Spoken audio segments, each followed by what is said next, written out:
In this case, let's adjust the Jack Spring Electric Keel Newsmaker in studio microphone. Oh, yeah. Mr. Tim Magner, president of the greater, I call it the greatest, but you guys can, if you want to split hairs, the greatest Shreveport Chamber of Commerce. Welcome back. Good to see you. Thanks. Great to be here. So you went to the fair last night. Let's start there. Sure. And of course, as Aaron always does, enjoying the fair vicariously through others. Her first question, what did you eat?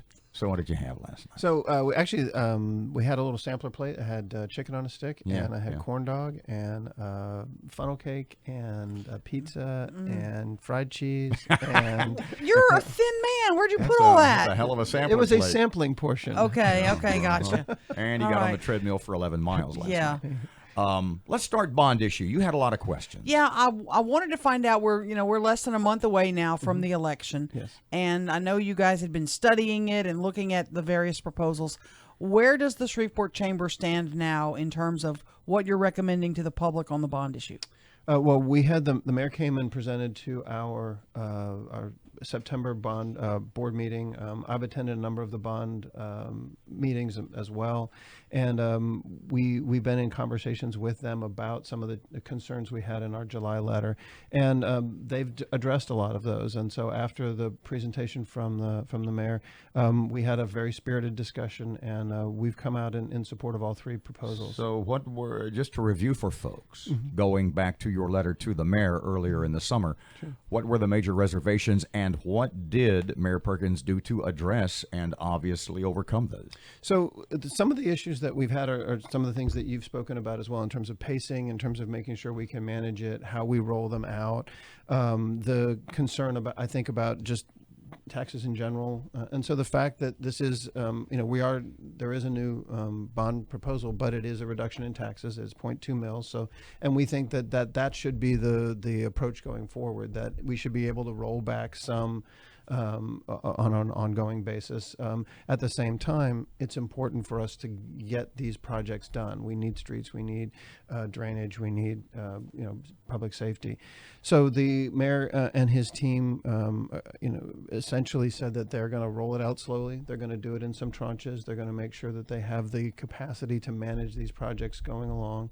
We were concerned about the connection with the consent decree and making some integration to ensure that we're not digging up streets 2 and 3 times. And they, Patrick Furlong and the folks in the engineers and the public works office are working to do that. We've also, one of the concerns was that a lot of this stuff is deferred maintenance, and we impressed upon the mayor and his team about the need to ensure that that's now part of sort of ongoing budget conversations, so that 10 years, 20 years from now, we're not paying for things that we paid for now because they weren't maintained. And so that's a fundamental shift in sort of how the government thinks about managing and maintaining. And again, I think all of these are assertions on the part of the mayor and his team. And one of the things that we think it's critically important is that the mayor has said very publicly he wants to be held accountable, and that's something that we're prepared to do. There's a guy on the internet rather, I can't think of his name, does a lot of YouTube videos, and he goes and he sits down at the table, like a cafeteria table or folding table, and he puts his little sheet over the table and it says blank blank blank, change my mind. So Mr. Tim's at the table and it says, I'm in favor of the bond issue, change my mind. Tim, my biggest concern with it right now is, again, making sure that this city government can handle the amount. And then the other thing I have a worry with is the blank check. Previous bond issues, we have had a list of streets. We've had, we're going to do Knight Street. We're going to do Shreveport Barksdale. We're going to do the Uri Kings intersection. We don't have that list now. So you're essentially giving this city government, where I have some trust issues, a bucket of cash.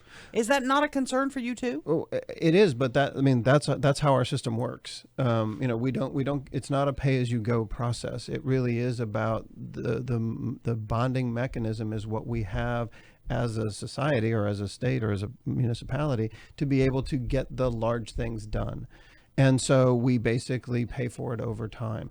I think the challenge we've got is that, you go to war with the army you have. These are the folks we elected to do the business of the city. not giving them money is not going to help them get those things done.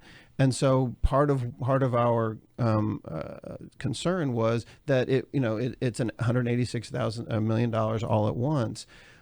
The mayor has committed to doing this in smaller chunks. Shouldn't there be more specificity, though, so that we can better hold them accountable? Well, there is. I mean, there is. And again, one of the things that they indicated is that there will be a list of projects and there will be status updates. And here again, it's the city council that has to approve those. And I think, as has been amply demonstrated, the city council has a very public process when it comes to input. I think one of the challenges we have as a community is that folks, I mean, like yourself, you're looking back 10 years and saying, hey, where was the stuff that was promised 10 years ago?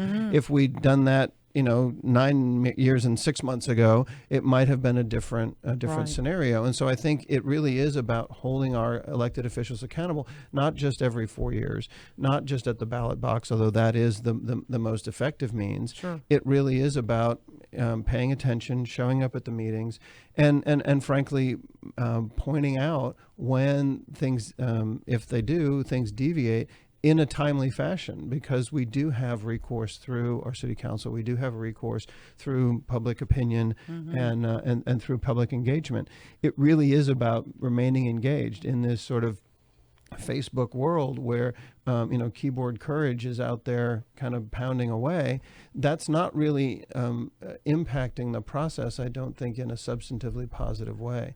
I think being engaged in the process, going to the meetings, looking at the process itself, I think is important. And I think it's been, I mean, at least I've seen the mayor and his team have learned from and responded to the feedback that's been given from us and others about some of the concerns that we've had. And so I think that's how that's the natural process of a democratic republic should work. We elect people to do their job, and then it's up to us to hold them accountable by paying attention and getting engaged. If you look down the other end of that table, those darting eyes should give you insight to a woman who has a few more questions. Can you hang out? Yeah, Boy, sure.